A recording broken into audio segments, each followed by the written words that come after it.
Do you think that this is going to protect democracy and democratic institutions, or as the opposition says, it might just come down on dissent? Sir, to you. I heard what Mr. Aditya Thackeray ji said, and I think anyone who is speaking about the sovereignty of the country or the democracy or the constitution, and he should know and clearly understand that this is to uphold the sovereignty, protect democracy, and see that anything that threatens society has to be dealt with a very, very firm hand. And whether there is one law to it, that is the UAPA, or the second law, that is the Maharashtra Special Public Security Bill, both are much required, and therefore the government has brought this in the Vidhan Sabha.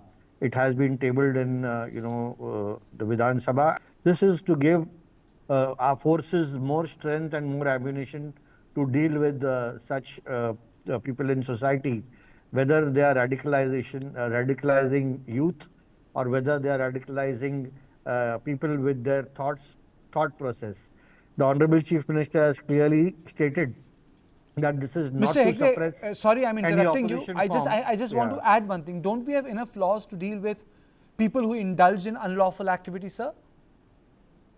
See, right now, as I said, we have one law, that is UAPA, to deal with such kind of radicalization. But a second law would not, hurt in any way. You see that there are 64 Naxal organizations operating in India. There are so many more operating, in Maharashtra, and so many more operating in India.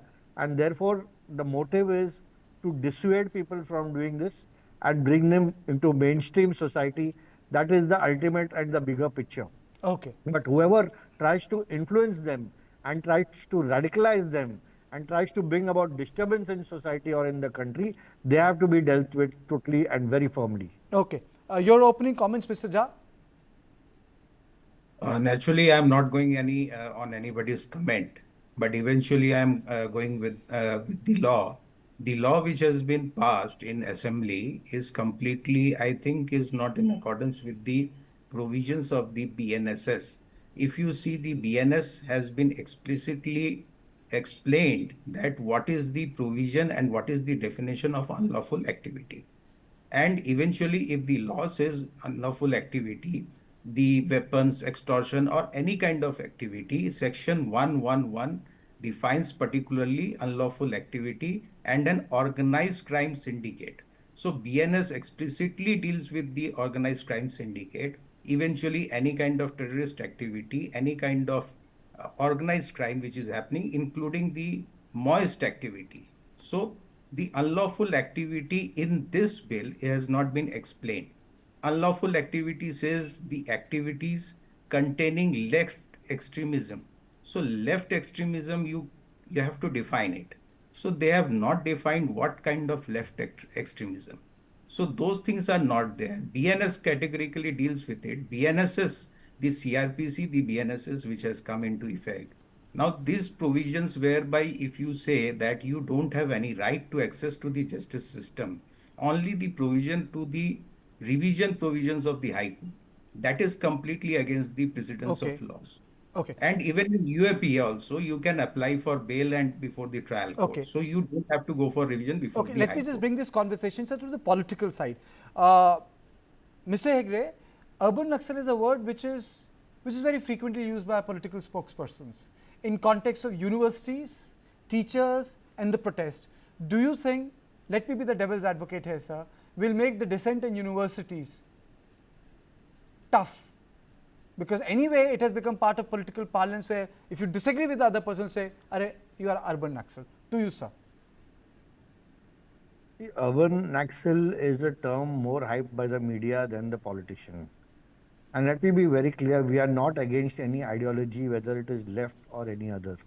It is only about people who are radicalizing youth and bringing them against democracy, against constitution, and against the sovereignty of the nation, and where they indulge in anti-national activities or anti-state activities. And therefore, it is much necessary that whether, and we have seen in the recent past and even earlier, that there are so many elements within society And these elements within society may not be a voice, but they may be part of the action. They may be sleeper cells. We have seen this happening, whether it is in the 93 bomb blasts, whether it is after that, or in several instances where there has been terrorism in the country. And here I am not talking about Naxals and Maoists. I'm talking about all kinds of terror activities.